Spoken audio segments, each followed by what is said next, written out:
Cada mañana, 20 minutos, primera edición. Para arrancar el día informado. 20 minutos, primera edición. La información necesaria para cada día. Vamos a comenzar con los principales titulares en este miércoles, es 29 de enero y comenzamos con la información local y nacional. Empezamos con Ontario. La vicegobernadora de Ontario aceptó la petición del premier Doug Ford de disolver la legislatura para celebrar elecciones anticipadas. La campaña ya comenzó.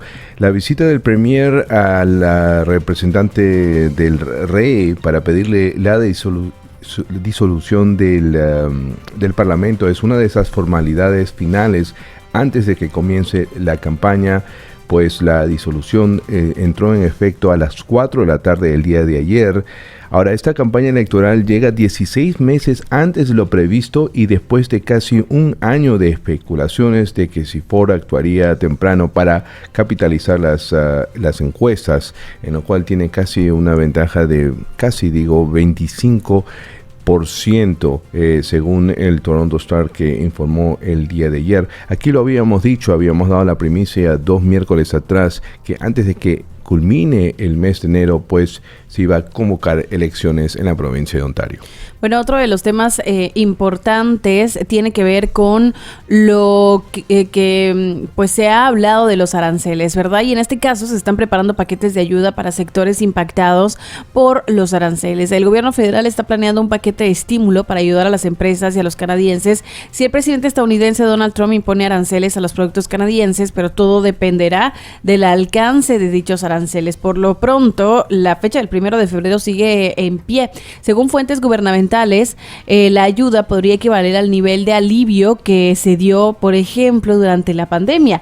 A fines de noviembre fue cuando Trump amenazó con imponer un arancel del 25% a todas las importaciones de Canadá y México el primer día de su segundo mandato. Si bien el comandante en jefe no cumplió con esa amenaza, Trump ordenó un estudio sobre supuestas prácticas comerciales desleales para el 1 de abril, pero dijo durante una ceremonia de firma de una serie de órdenes ejecutivas la semana pasada que está considerando imponer aranceles tan pronto como el 1 de febrero. Según la Cámara de Comercio canadiense, un arancel del 25% podría costarle al hogar canadiense promedio $1,900 al año y reducir el Producto Interno Bruto de Canadá en un 2,6%. El primer ministro Justin Trudeau ya había señalado que el gobierno federal intervendría para apoyar a los canadienses si los aranceles seguían adelante. El premier Doug Ford dijo también que su gabinete aprobó un plan de acción económica para responder a posibles aranceles al sur de la frontera. Ford no dijo si el plan requiere aprobación legislativa para implementarse. Y en otra nota, el Banco de Canadá anunciará su decisión sobre la tasa de interés. Pues un comunicado de prensa se proporcionará y dará una breve explicación de la decisión. El banco también publicará su informe de política monetaria trimestral al mismo tiempo sobre la decisión de las tasas. El anuncio será a las 9:45 de la mañana. Ahora, los pronósticos dicen que va a ser 0,25%. Recordemos el último recorte en el mes de diciembre. Estaban algo divididos y es más, en el segmento económico habíamos hablado que nuestro pronóstico iba a ser 50, pero lo veíamos bastante difícil. Estaba bien, como se dice en inglés, up in the air. Y pues después de recibir los minutos, vimos que el comité estaba algo indeciso. No fue algo, digamos, no fue una mayoría abrumadora cuando tomaron esa decisión de medio punto. ¿Podrá influir un poco el tema de los aranceles? Sí. Pero el consenso, más del 80% de analistas, economistas de los grandes bancos se inclina a que será 0,25% el día de hoy. Bueno, también en otro tipo de temas, el gobierno de Ford sigue adelante con la eliminación de carriles de bicicletas. El gobierno anunció que ha contratado una empresa de ingeniería para finalizar el diseño de la eliminación de carriles para bicicletas en ciertas calles de aquí de Toronto. La provincia reveló sus intenciones de reinstalar los carriles para vehículos en el área de Bloor Street West, Yonge Street y University Avenue. Nuestro gobierno ha escuchado alto y claro a los residentes y las empresas sobre los problemas de congestión vehicular. El enfoque fallido de instalar carriles para bicicletas sin pensar dos veces en los conductores o las empresas locales no está funcionando. Esto dijo el ministro de Transporte de la provincia. Al liberar algunas de las carreteras más importantes de Toronto, estamos devolviendo el sentido común a la planificación municipal. El gobierno no indicó cuándo se eliminarían los carriles para bicicletas, pero esto ya ha provocado desacuerdos y por lo menos encuentros con la alcaldía de Toronto respecto a este tema. La alcaldesa Olivia Chow ha dicho repetidamente que se trata de una extralimitación del premier Doug Ford y la provincia. En noviembre, Ontario aprobó una ley que impide a los municipios agregar nuevos carriles para bicicletas cuando eliminarían un carril de tráfico vehicular. El proyecto de ley permite la eliminación de los carriles para bicicletas en Bloor John Street y University Avenue. Y en la provincia de Quebec, el multiculturalismo no encaja bien en esa provincia. Eso es lo que dijo el ministro sobre la nueva legislación para integrar a los inmigrantes. Y dijo precisamente lo siguiente: seremos bastante claros, somos una nación, tenemos una cultura, tenemos valores democráticos, hombres y mujeres son iguales, la gente que viene aquí debe aceptarlo. Palabras de Jean-François Robert, uno de los ministros que pues se pronunció el día de ayer al respecto de esto. Y él es el ministro responsable de inmigración y ha justificado la presentación de esta legislación afirmando que quiere promover una cultura quebequense y una menor guetización de los recién llegados. Robert, pues también que es el ministro de Inmigración, Francización e Integración, dijo que la legislación que él lo van a presentar el día de mañana actuará como el contrapeso al concepto canadiense del multiculturalismo, que según él sigue siendo inadecuado porque no define claramente una cultura común con principios los cuales la provincia de Quebec cree. Hay una nota bien interesante en el Toronto Star que dice que aumentan las solicitudes de renuncia a la ciudadanía estadounidense en Canadá, según abogados. El proceso de renuncia a la ciudadanía puede ser complicado e implica presentaciones de inmigración, presentaciones de cumplimiento tributario y una tarifa administrativa de $2,300 aproximadamente para obtener un certificado de pérdida de nacionalidad. Es un tema interesante como para conversar detalladamente en esta nota, en este artículo. El Toronto Star habla de un abogado nativo de Wisconsin que ha ayudado a los estadounidenses en Canadá a navegar la compleja tarea de renunciar a su ciudadanía estadounidense, liberándose del servicio de impuestos internos de esta nación en el proceso. No fue hasta el 2023 cuando este abogado, Douglas Cogill, que en ese momento tenía doble nacionalidad y estaba casado y tenía familia canadiense, se arriesgó. El abogado con sede en Columbia Británica no se arrepiente. Tuve que mirarlo desde la perspectiva de lo que me espera durante los próximos 20 a 30 años y definitivamente esa es la vida aquí en Canadá. Los abogados en Canadá involucrados en casos de renuncia a la ciudadanía estadounidense dicen que las consultas han aumentado drásticamente desde la elección del presidente estadounidense Donald Trump en noviembre pasado. Es interesante este dato. Sí, y a medida que Canadá se ha convertido en el objetivo del presidente estadounidense Donald Trump, la mayoría de los canadienses dicen que creen que la reputación internacional del país ha empeorado, y esto también lo señala una nueva encuesta de Nanos Research. El señor Nanos dice: seamos realistas, hemos sido un saco de boxeo para Donald Trump en el escenario internacional. Él es el fundador de Nanos Research Group, y en el último, en una presentación en un medio canadiense, dice: parece que cada vez que da una conferencia de prensa y habla de aranceles, estamos en lo más alto de la lista. Los números reflejan eso. El encuestador dijo que Nanos ha estado rastreando cómo se sienten los canadienses acerca de la reputación del país y lo ha hecho por los últimos 18 años. Las últimas cifras muestran que aproximadamente 2 de cada 3 canadienses creen que la reputación del país ha empeorado, mientras que solo el 10% cree que ha mejorado de alguna manera durante el año pasado. Este es el peor puntaje registrado para nuestra reputación internacional y haya mejorado o no en 18 años, afirmó Nanos.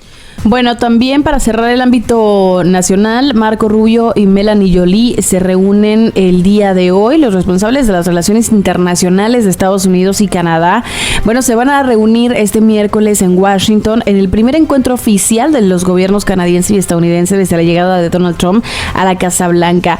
Melanie Joly dijo a los periodistas que hablaría con los ministros de Relaciones Exteriores de Gran Bretaña, México y algunos miembros de la Unión Europea de 27 naciones. Y pasando al ámbito internacional, han cancelado la CELAC por conflicto de Estados Unidos y Colombia.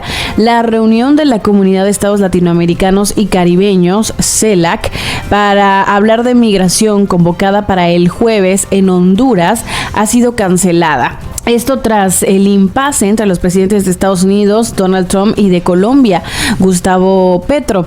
La presidenta hondureña, Xiomara Castro, había convocado el domingo a una reunión urgente de la CELAC para abordar los temas de migración, unidad latinoamericana y caribeña y medio ambiente. El anuncio fue hecho en medio de la crisis diplomática que estalló entre Colombia y Estados Unidos. La crisis surgió por la controversia entre los presidentes Donald Trump y Gustavo Petro, luego de que el gobernante colombiano bloqueara el ingreso a Bogotá de vuelos militares con migrantes deportados desde Estados Unidos.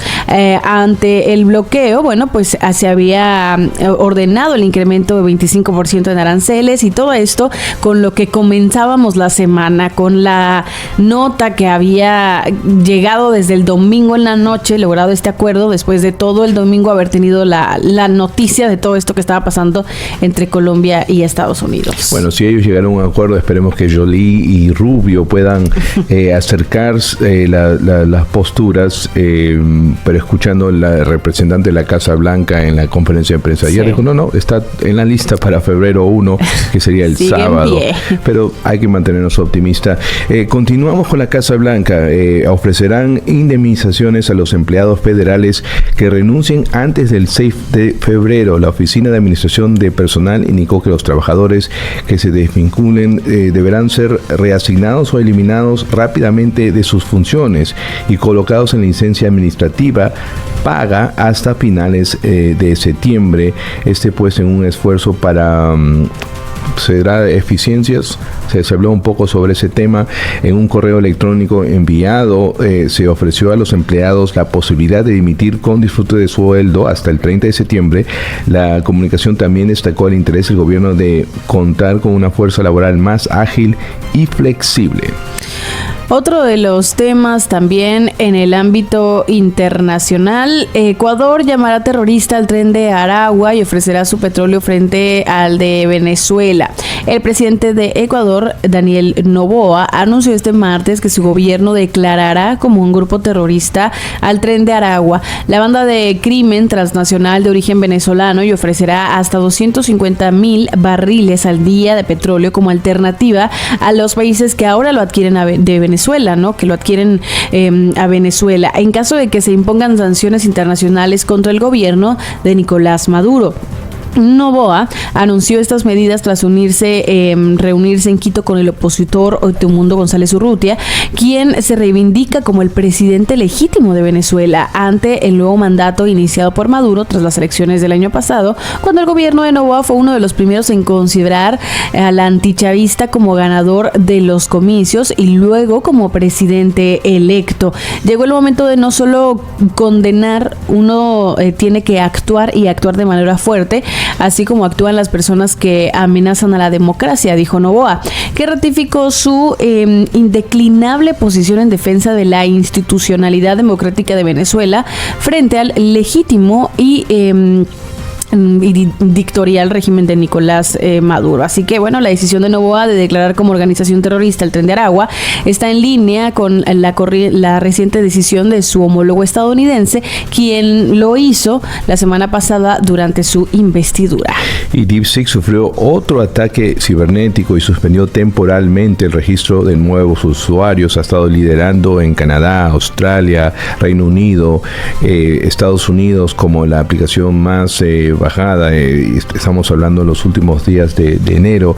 La compañía china no reveló el origen ni la naturaleza de los ataques, pero muchos piensan que se trata ataques destinados a saturar los servidores con tráfico masivo. Bueno, también el tema de lo que ha pasado en las deportaciones masivas de Trump está desatando conflictos diplomáticos en América Latina en general. El inicio de la política de deportaciones masivas impulsada por el presidente estadounidense Donald Trump ha generado tensiones con países como Colombia y Brasil, como hemos estado mencionando, que denuncian un trato denigrante a sus connacionales devueltos, mientras también que México pide cabeza fría para superar las diferencias diplomáticas. El líder republicano, tras regresar a la Casa Blanca el pasado 20 de enero, no ha tardado una semana en iniciar una de las mayores promesas electorales, llevar a cabo la mayor operación de deportación en la historia de Estados Unidos. Así es, y para cerrar, hayan 13 cuerpos sin vida en una zona rural de la región colombiana de Catatumbo. Al menos 13 cuerpos sin vida fueron hallados en una zona rural del municipio colombiano de Teorama, en la convulsa región de Catatumbo, al noroeste del país, donde desde hace unos 11 días se enfrentan la guerrilla del ELN y el Frente 33.